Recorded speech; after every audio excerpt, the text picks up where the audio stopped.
Hello and welcome. For those of you who don't know who I am, I'm Emily and I'm the children's worker at St James and St Paul's Church. Before COVID started, a whole year ago, me and the Open the Book team used to come into your school once a month and do an assemblies. But then we went into lockdown, so we had to move to video and we started sending videos in. And then we went into lockdown again, so we couldn't make any videos at all. But we're getting very, very close to Easter now. And Easter is such an important time for Christians and such an important time for the church that we felt we had to do something. So I'm afraid we can't do our videos the way that you're used to. We haven't got lots of special effects, but we have got Clive, and he is going to tell you the Easter story. I really hope you enjoy it.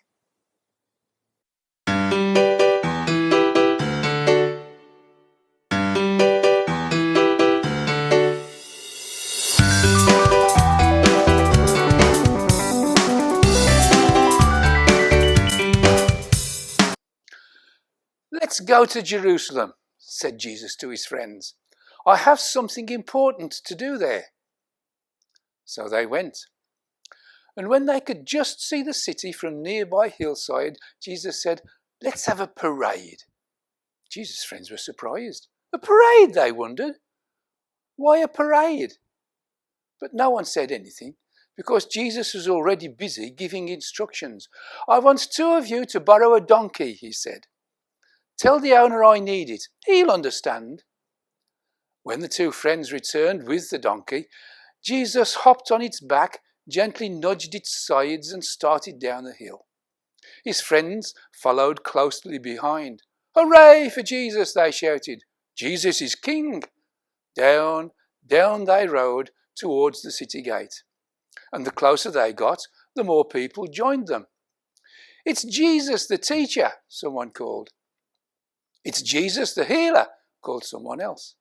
"Three cheers for Jesus," called one and all.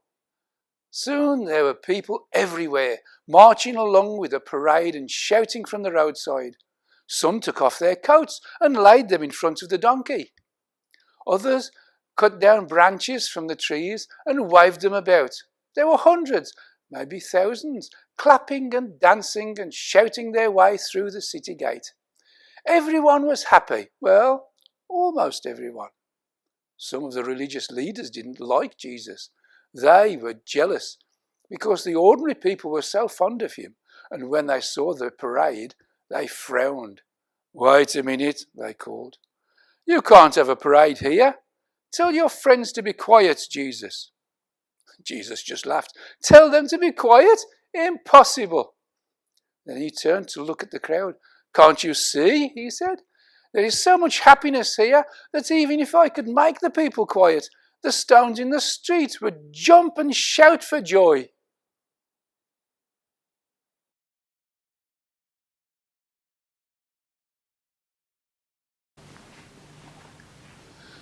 Sometimes it was quiet, and sometimes it was noisy. Sometimes there was shouting, and sometimes there was silence, and sometimes there was a strange mixture of noise and quiet on that never-to-be-forgotten Friday. It was early in the morning, and Jesus was standing quietly in front of the noisy crowd. The religious leaders had taken him to Pilate, the Roman governor. They didn't like the things that Jesus was saying, so they had arrested him and put him on trial. They wanted to have him executed, but the Romans ruled the country, so Pilate had to make the final decision. The crowd had gathered to see what would happen. What would Pilate decide? Was he going to live, or was he going to die? Pilate asked Jesus lots of questions that Jesus didn't answer. Then Pilate asked him, "Are you the king of the Jews?" Jesus calmly replied, "That is what you say." Pilate asked more questions, But Jesus stood silently with his head bowed. Irritated that his questions were not being answered, Pilate turned to the noisy crowd and shouted, "I have two prisoners here, Barabbas, a violent criminal, and Jesus, whom some people think is the promised king." The crowd went quiet and listened carefully to what Pilate was saying. "Today," he continued, "I can set one of them free. You choose. Which one shall it be, Jesus or Barabbas?" "Barabbas," the religious leaders whispered to the crowd. "Barabbas!" the crowd shouted to Pilate. "Free Barabbas," the religious leaders whispered to the crowd. "Free Barabbas!" the crowd shouted back. "And Jesus?" Pilate asked them. "What shall I do with him?" "Crucify him," the religious leaders whispered to the crowd. "Crucify him!" the crowd shouted back to Pilate. "Why?" asked Pilate. "What has he done?" But the crowd wasn't listening. They just shouted all the more, "Crucify him!" So Pilate handed Jesus over to his soldiers. They dressed him up as a king, made fun of him, and put a crown of thorns on his head.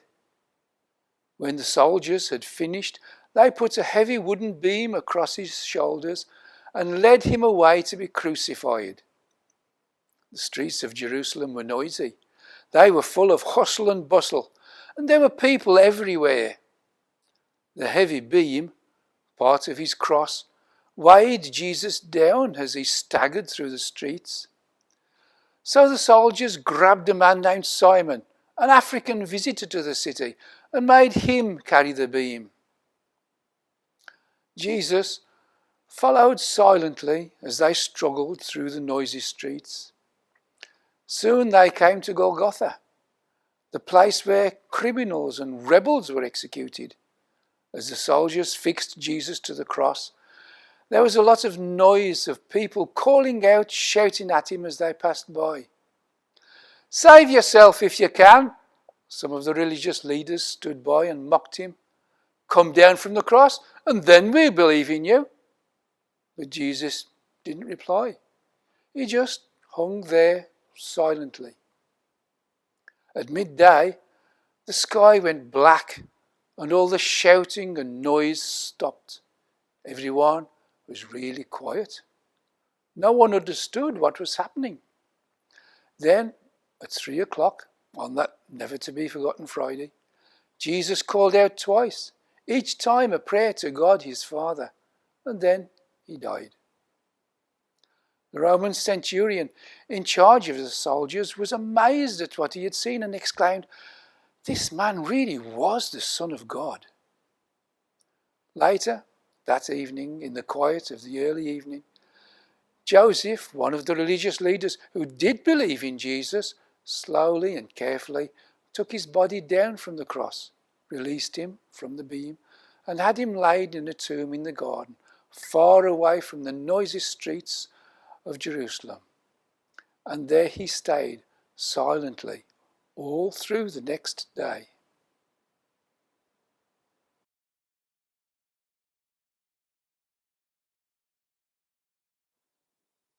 Talking and walking, walking and talking. The two men travelled from Jerusalem to Emmaus. It was a long journey on foot, and because the two men were followers of Jesus, there was plenty to talk about. Like the rumour that some of his friends had seen him alive again.